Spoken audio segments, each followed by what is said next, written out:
तो छत्तीसगढ़ विधानसभा चुनाव को लेकर बीजेपी और कांग्रेस प्रत्याशियों की तस्वीर लगभग साफ हो चुकी है।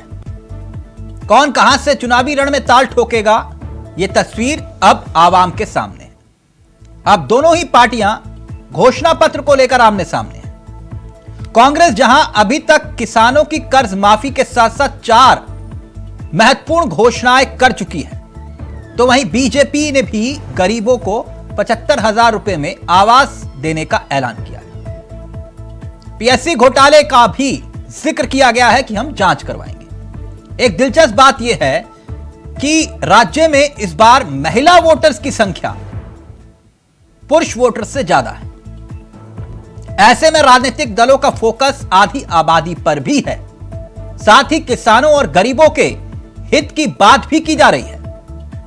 मगर सवाल यह कि आखिरकार किसकी घोषणा में कितना दम और जनता किसके संग, किसकी घोषणा के संग, आज इसी पर करेंगे चर्चा। हमारे साथ जुड़ेंगे तमाम मेहमान, लेकिन पहले आपको दिखाते हैं रिपोर्ट और फिर सीधा रुख करेंगे अपने मेहमानों की तरफ। छत्तीसगढ़ में पहले चरण के लिए आज से ठीक 6 दिन बाद यानी 7 नवंबर को चुनाव होने हैं। ऐसे में राज्य में कांग्रेस और बीजेपी दोनों ही प्रमुख राजनीतिक दल जनता जनार्दन को साधने के लिए सियासी सभाओं में भरसक कोशिश कर रहे हैं, लेकिन कांग्रेस का तोड़ बीजेपी अब तक निकाल नहीं पा रही। किसानों की कर्ज माफी और गैस सिलेंडर में 500 रुपए सब्सिडी, मुफ्त शिक्षा से कांग्रेस ने छत्तीसगढ़ में जनता का ध्यान अपनी ओर खींचा है। लेकिन इस बार बीजेपी भी अपने घोषणा पत्र में जनता जनार्दन को लुभाने वाली योजनाओं को लेकर आ रही है। अभी तक इसका किसी भी बीजेपी नेता ने ऐलान नहीं किया है। वहीं छत्तीसगढ़ के कांकेर पहुंचे कांग्रेस अध्यक्ष मल्लिकार्जुन खड़गे ने केंद्र की बीजेपी सरकार पर देश में महंगाई बढ़ाने का आरोप लगाते हुए कहा कि देश में संविधान, लोकतंत्र को बचाने का काम और गरीबों के लिए कांग्रेस काम कर रही है, लेकिन मोदी सरकार महंगाई बढ़ाने का काम कर रही है। हम गरीबों के लिए काम करते हैं, ये बातें कांग्रेस अध्यक्ष ने अपनी सभा में कही। क्योंकि अब छत्तीसगढ़ में कांग्रेस महंगाई कम करने, गैस सिलेंडर पर 500 रुपए की सब्सिडी का ऐलान किया है। वहीं बीजेपी कांग्रेस की इन घोषणाओं को जुमला बता रही है। Bureau report, India voice. भाई उनकी गारंटी की तो कोई गारंटी नहीं है। वो 2100 देने की बात किए थे, वो पूरा नहीं किए। 300 रुपये बोनस देने की बात बोले थे 5 साल, वो दिए नहीं।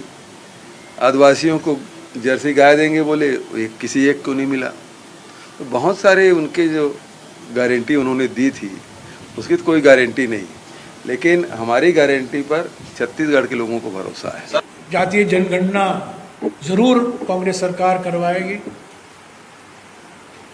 तो मैं सारे गारंटियों को मैं दोहराऊंगा नहीं, पर मैंने आपको 3-4 ऐसे मिसाल दिए हैं जो प्रगतिशील और क्रांतिकारी कदम है कांग्रेस पार्टी की ओर से।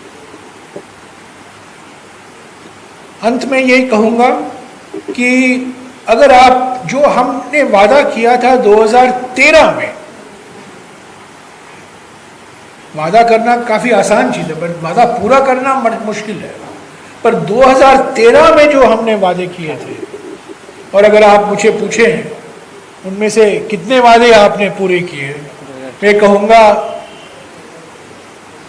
98% वादे हमने पूरे किए। जानते ही नहीं है। और भारतीय जनता पार्टी की 15 साल की जो सरकार चली उसके बारे में बिल्कुल नहीं जानते। हम तेंदू पत्ता वालों को चरण पादुका देते थे, साड़ी देते थे, माता बहनों को जो है 4000 रुपए जो बात कर रहे हैं, हम तो बोनस देते थे भाई। तो ये जो घोषणा कर रहे हैं इससे डबल तो हम पहले 15 साल की सरकार में दे चुके हैं। तो ये अब उलझ गए, अब इनके पास में जो है करने को कुछ नहीं है, इसलिए जो है ये वास्तविकता में आ रहे हैं कि जो चीज मतलब भारतीय जनता पार्टी की उससे अब आधे करने में आ रहे हैं। तो ये अब ये राहुल गांधी जी का यहाँ कांग्रेस सरकार ने घोटाले ही घोटाले किए हैं।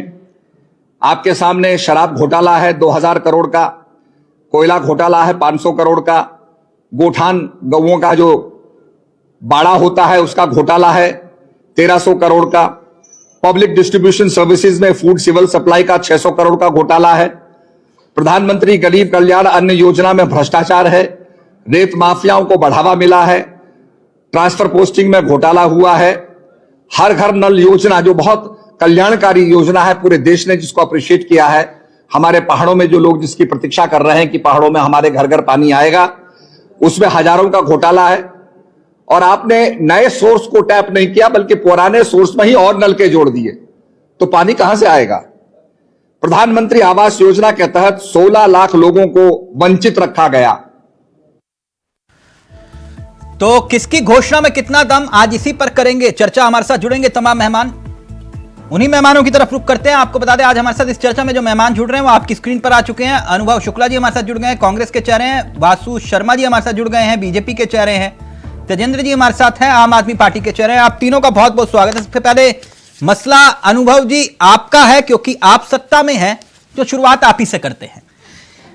आपकी गारंटी की क्या गारंटी जो आप गारंटियां दे रहे हैं? सर प्रथम तो आपके सारे दर्शकों को मेरा नमस्कार जी। नमस्कार। और छत्तीसगढ़ महतारी के सभों मनला छत्तीसगढ़ स्थापना दिवस के गाढ़ा गाढ़ा बधाई जी।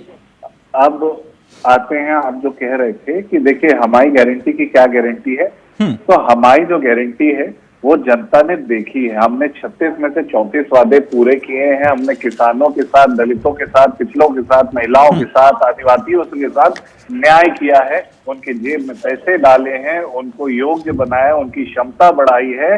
जन कल्याणकारी योजनाएं जो माननीय मुख्यमंत्री भूपेश बघेल जी ने चलाई है। 36 में से 34 वादे पूरे किए, 2 कौन से नहीं किए सर?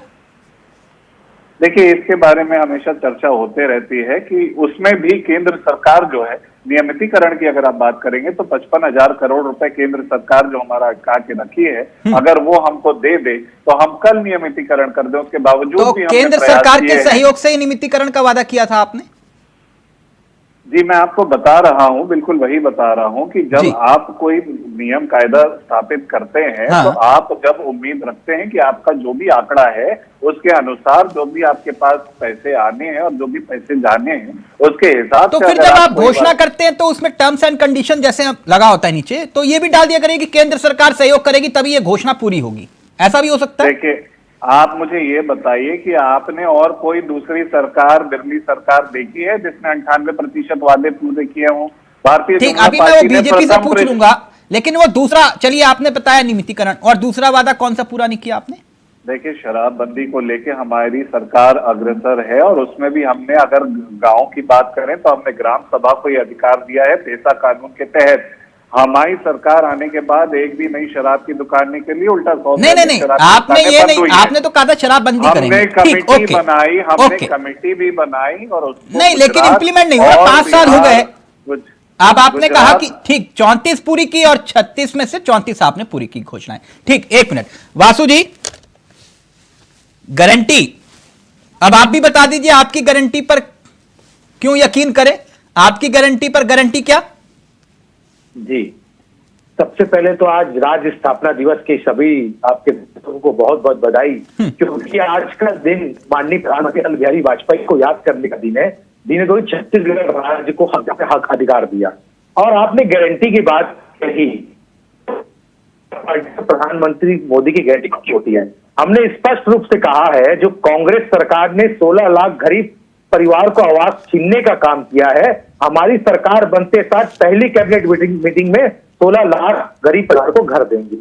पीएलसी में हुए बड़े से भ्रष्टाचारियों को जेल में डालने का काम भारतीय जनता पार्टी करेगी। आपकी बात और लगा ये जो वादे बता रहे हैं ना, 34 वादे थे, 34 वादे पूरे हुए हैं। मैं आपको बिना बताऊं कि अनुभव जी 1 मिनट, अनुभव जी आपके बीच में नहीं बोले थे ना वासु जी, आपके पास में आऊंगा। पहली प्रतिक्रिया मैंने आपकी, 1 मिनट जी। तो मैं गिना देता हूं उन्होंने क्या क्या वादे पूरे नहीं किए। सबसे प्रमुख बिंदु शराबबंदी इन्होंने बताया। महिलाओं बहनों ने झूठ बोल के इन्होंने वोट ले लिया सत्ता में आने के लिए। 68% आधी आबादी जो आप बात कर रहे थे, इन्होंने खुल के समर्थन किया कांग्रेस पार्टी का। 68 सीटों का भी सरकार बनाई। लेकिन आप देखिए वासु जी 1 मिनट, अनुभव जी मुझे मालूम है कि मुझे क्या सवाल करना है। 1 मिनट अपनी बात दीजिए उनको सर। जी उनको और बात दूसरी तो रखने दीजिए। दूसरी बात, नियमितीकरण भी नहीं हुई। तीसरी बात, महिलाओं के लिए महिला थाना खोलने की बात कही गई थी, वो भी पूरी नहीं हुई। शहर में 2 कमरे पक्के घर, 2 कमरे का पक्का मकान देने का वादा इन्होंने किया था, वो भी पूरा नहीं हुआ। अच्छा वासु जी, और एक मिनट, मैं सवाल समझा नहीं पाया आपको, मैं दोबारा से दोहराता हूं। मैंने कहा आपकी गारंटी की क्या गारंटी? आप तो कह रहे हो इन्होंने नहीं किया, आप क्या करेंगे ये तो बताइए सर। मैंने तो आपने पहले कहा ही शराबबंदी, आप करोगे शराबबंदी, ऐलान कर दीजिए यहां से, हम करेंगे शराबबंदी, आएंगे सत्ता में, बोलिए। जी, देखिए हमने तो बात ये उठाई है कि उन्होंने जन घोषणा पत्र में लिखा था, इसलिए मुद्दा उठा सर, है। हमने तो घोषणा पत्र में नहीं लिखा था ना कि शराबबंदी सर होगी। मैं आपसे हमने वही तो कह रहा हूं, जो वो नहीं कर पाए आप करेंगे, क्या करेंगे ये तो बताइए। मैं आपसे ये पूछ रहा हूं, आप कह रहे हो इन्होंने नहीं किया, अभी आप थोड़ी देर बाद कहोगे कि नेहरू जिम्मेदार हैं इसके लिए। नहीं हाँ, मैंने मुद्दे तो पे आइए ना पहले सर। बताया कि मैंने तो पहले बताया, मोदी की गारंटी तो जनता मानती है। हम जैसे ही सरकार में आएंगे 16 लाख गरीब परिवार को जो कांग्रेस ने छीनने का अच्छा, काम तो किया है, रमन जी की हम गारंटी ना माने ना, मीटिंग में देंगे। मोदी जी की मान ले तो बता दीजिए मोदी कौन कौन जी- सी गारंटी दोगे आप? जी, हमने तो बता दिया, आवास की गारंटी हम दे रहे हैं, किसानों को हक, उनका हक और अधिकार देंगे। और जो यहाँ पर छत्तीसगढ़ में भ्रष्टाचार हुआ है, लाखों 15 लाख करोड़ से ऊपर का भ्रष्टाचार छत्तीसगढ़ की सरकार ने कर चुका है। ठीक, तो आप जल्दी से अनुभव जी उससे- रिएक्ट करें, फिर तेजेंद्र जी पूरा वक्त आपको। मोदी जी का चेहरा है इनकी गारंटी। मोदी जी ने वादा किया था 15 लाख देंगे। मोदी जी ने वादा किया था कि 100 दिन में महंगाई कम करेंगे। मोदी जी ने वादा किया था कि 20 करोड़ नौकरी, 2 करोड़ नौकरी प्रतिवर्ष। क्या है उनका वादा पूरा करना? उनका चेहरा जो है बदनामी का और अपमानी का चेहरा है।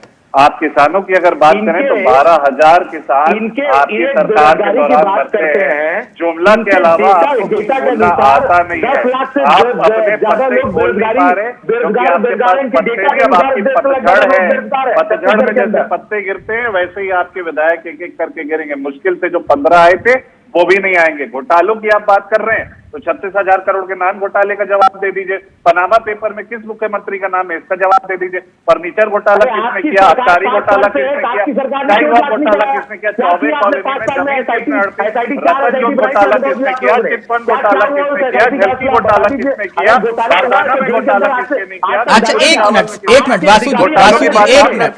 वासु जी, एक मिनट सर, एक मिनट अनुभव जी, जरा मसला घोषणाओं का है तो घोषणाओं के मामले में तो तेजेंद्र जी आप लोगों का कोई मुकाबला ही नहीं, दूर दूर तक ना कोई।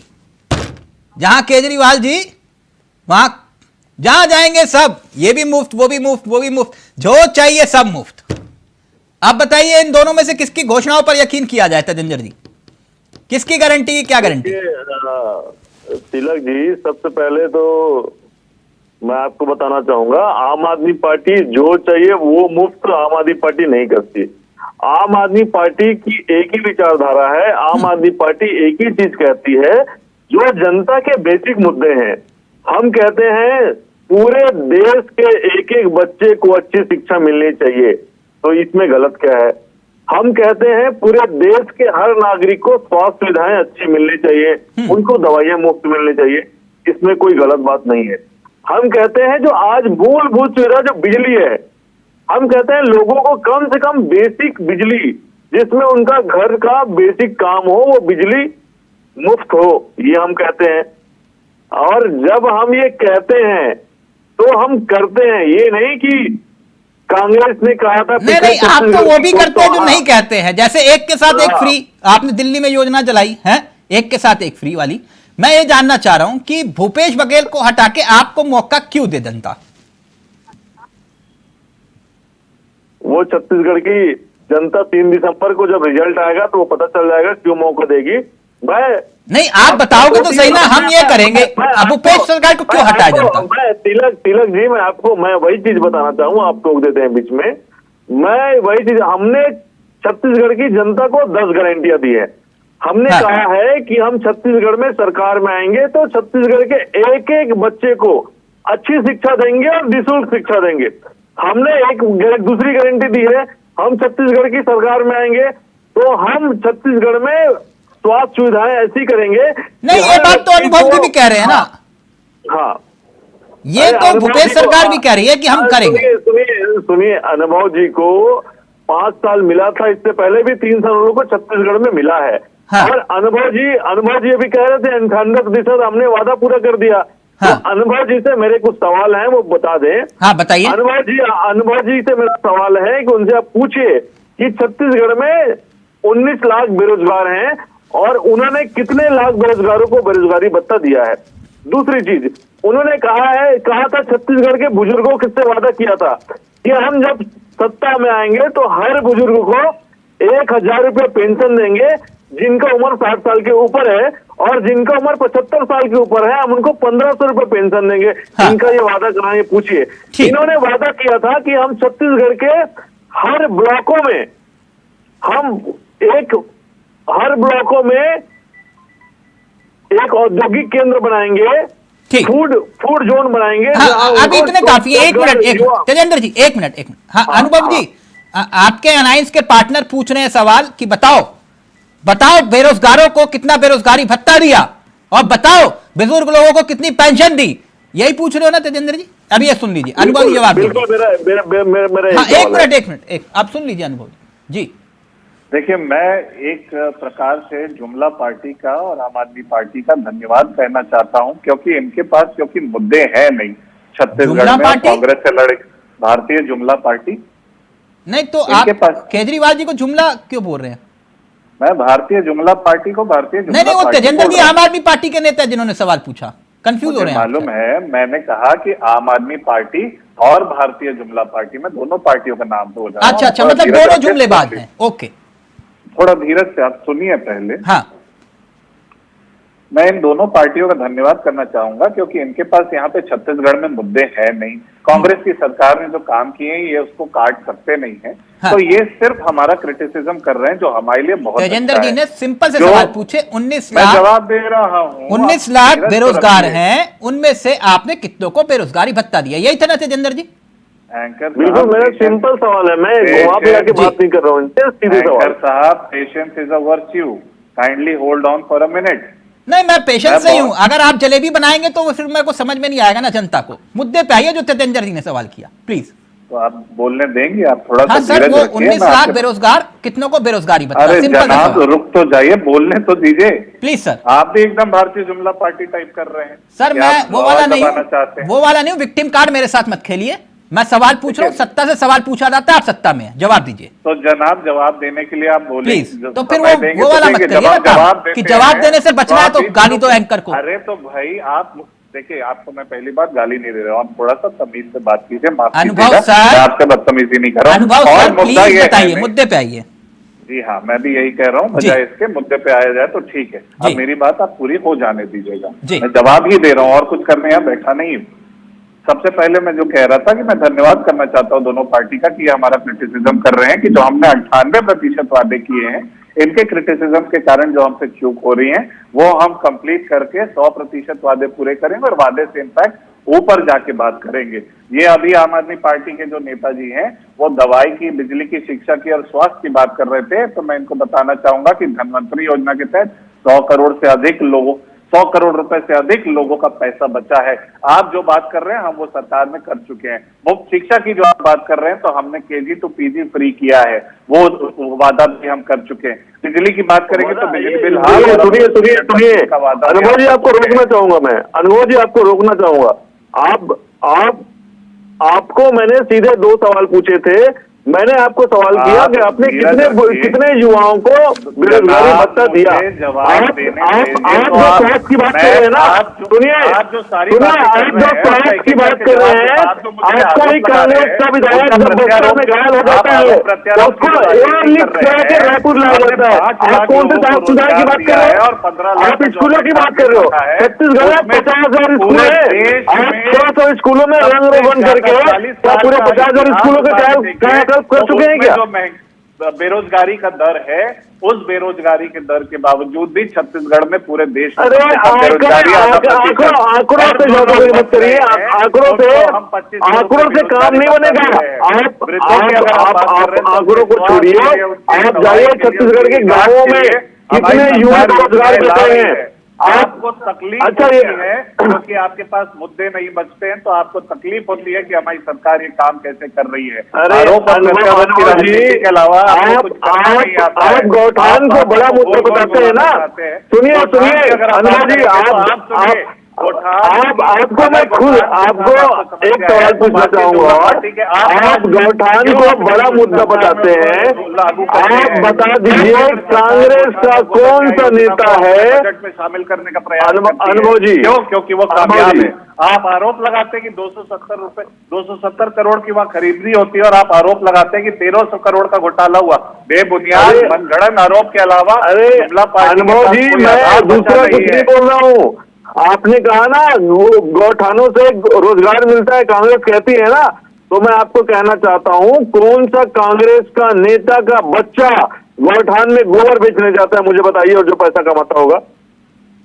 आप यही रोजगार यही आप आंकड़े की बात कर रहे हैं। जब तक नेता के बच्चे कुछ नहीं करेंगे तब तक आपको विश्वास नहीं होगा कि वो योजना कार्य कर अरे रही है। अगर ऐसा आप ये नहीं, आप पीएफसी किसके लिए लाए हैं? पीएफसी में आपके कर्मचारियों के बच्चे चयन होंगे, आपके नेताओं के बच्चे चयन होंगे, यही पीएफसी है।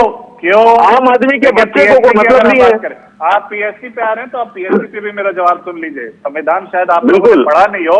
आर्टिकल 315, 316, 317, 318, 319 और 323 उठा के कभी पढ़ लीजिएगा, समय मिले पढ़ने का। तो उसमें साफ साफ लिखा हुआ है, जो मैं क्रक्स आपको एक लाइन में बताता हूँ कि बताइए वो एक कॉन्स्टिट्यूशनल बॉडी है। It is a constitutional body जिसका अपॉइंटमेंट, जिसमें जो उसके अध्यक्ष हैं और जो उसके सदस्य हैं, उनको अपॉइंटमेंट जरूर राज्य सरकार गवर्नर के द्वारा होता है, लेकिन उन पे कोई भी मिसबिहेवियर या डिसिप्लिनरी एक्शन होता है तो वो दायित्व केंद्र सरकार का है। अगर आप क्या बात करते हैं? मैं किसी कर्मचारियों को अगर उसको अपॉइंटमेंट कर सकता हूँ तो क्या मैं उस पर दबाव नहीं बना सकता? ये आप गलत बात मत करिए। आपने छत्तीसगढ़ की पीएससी को बर्बाद किया है, या सिर्फ छत्तीसगढ़ के युवाओं के साथ भविष्य को खेलने का काम पीएससी ने किया है। एक मिनट, मैं आपकी बात समझ गया तेजेंद्र जी। आप ये कह रहे हो कि इन्होंने जो वादे नहीं पूरे किए, हमारी गारंटी पूरी है। केजरीवाल जी जो कहते हैं वो करके दिखाते हैं, आप ये कह रहे हो। ठीक, आपकी बात भी आ गई, आपकी बात। वासु जी, अब इनको छोड़िए, क्योंकि आप कह रहे हो कि भैया जो मोदी जी ने कहा वही पूरा। ठीक, यही कह रहे हो ना वासु जी? वासु जी, एक मुद्दा और है जिस पर पता नहीं चर्चा क्यों नहीं हो रही, क्या पता हो भी रही हो। ये तमाम गारंटियों के इतर राजस्थान, छत्तीसगढ़, मध्य प्रदेश, 3 महत्वपूर्ण ऐसे राज्य जहां पर सबकी नजर है। जी। आप बीजेपी के चेहरे हैं। ये ओल्ड पेंशन स्कीम सुना है आपने ना?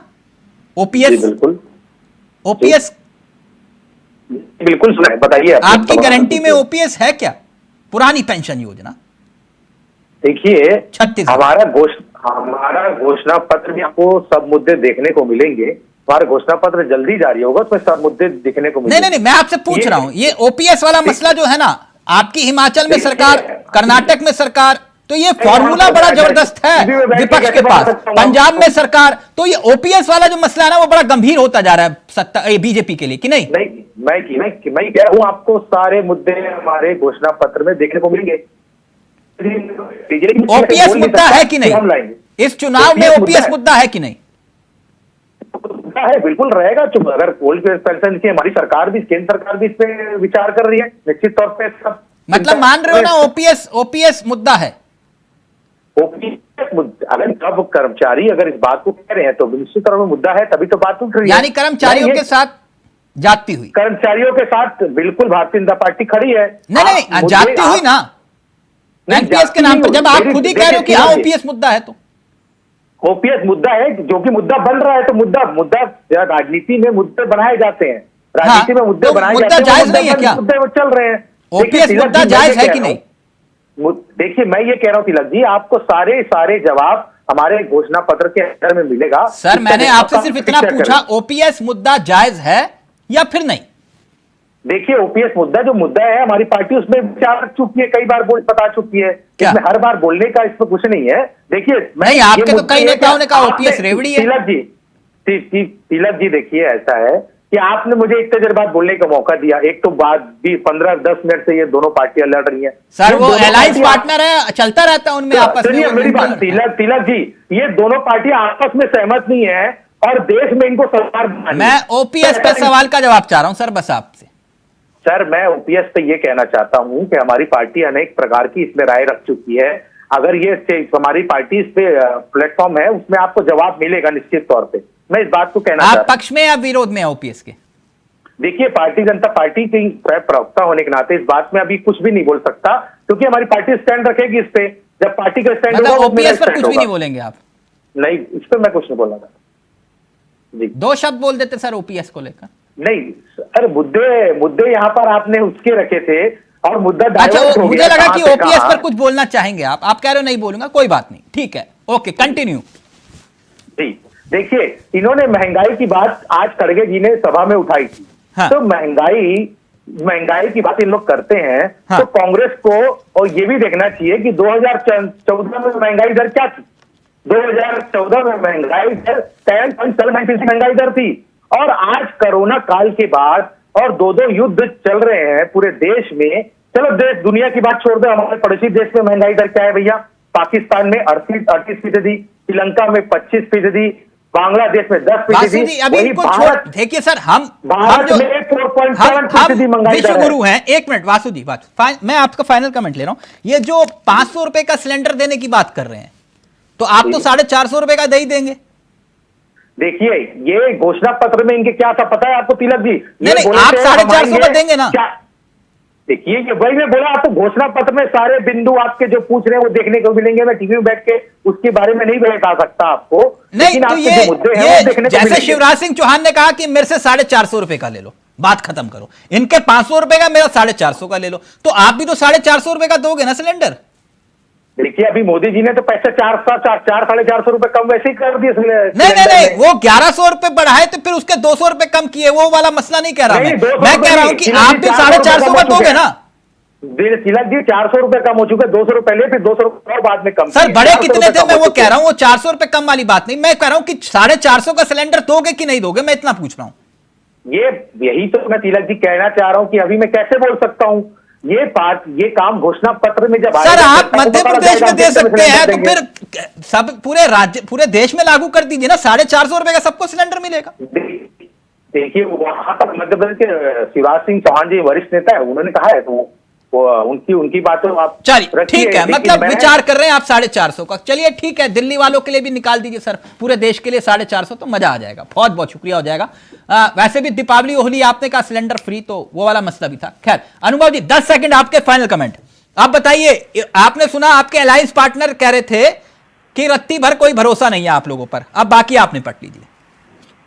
देखिए, मैंने आपको पहले भी कहा, मैं बहुत संक्षिप्त में बताता हूं कि जनता का भरोसा हमारे साथ है, और किसान हो, चाहे दलित हो, चाहे पिछड़े हो, चाहे आदिवासी, जो भारतीय जनता पार्टी ने 15 साल उनके साथ अत्याचार किया है और हमने जो वादा निभाया है, जनता हमारे साथ है। बस महंगाई पे एक लाइन बोलना चाहूंगा, एक लाइन बस, 5 सेकंड लूंगा, कि मैं बस ये बोलूंगा कि इनको याद दिलाना चाहूंगा 2013-2014 की बात कर रहे थे कि झूठ की रानी स्मृति ईरानी सर पे सिलेंडर लेके, गले में प्याज की माला लेके घूमती थी, कहाँ है आजकल वो? इनको मैं बस एक सुझाव और दूंगा कि घर जाके WPI, CPI और GDP डिफ्लेटर की क्या स्थिति है आज की तारीख में, एक बार 10 साल। अच्छा, एक छोटा सा होमवर्क आपको भी अनुभव जी मेरी तरफ से, बाकी आपका विवेक, बहुत अच्छे प्रवक्ता हैं आप। ये जो आपके पड़ोस में बैठी हुई खिड़की में है आम आदमी पार्टी, गुजरात में बड़ा घाव दिया था आपको, जो वासु जी आजकल सीना चौड़ा करके कहते हैं ना कि गुजरात में इतिहास रच दिया था। ये आए थे और आपका जो हाल किया था, छत्तीसगढ़ में वो वाला फॉर्मूला देख लीजिएगा कहीं चल ना रहा हो, तो इसलिए बड़ी दिक्कत हो जाती है उनके आने से। चिंता मत करिए, ऐसा कुछ नहीं, मेरी चिंता क्या सर, आप सत्ता में, चिंता आपको नहीं चाहिए, वहां खेल बिगाड़ देता पूरे गुजरात। मुझे सतर्क कर रहे हैं तो मैं आपको जानकारी दे रहा हूँ, बिल्कुल ऐसा नहीं होने वाला। चलिए सर, आप तीनों को मेरी शुभकामनाएं, बाकी सब कुछ जनता Janardan. Thank you so much, बहुत बहुत शुक्रिया वासु जी, अनुभव जी और गजेंद्र जी, आपका साथ बहुत बहुत शुक्रिया। तो अब देखते हैं छत्तीसगढ़ में किसकी घोषणा पर जनता यकीन करती है, लेकिन इतना जरूर है कि सियासी घमासान अपने चरम पर है। फिलहाल मुझे दीजिए इजाजत, नमस्कार, जय हिंद, जय भारत।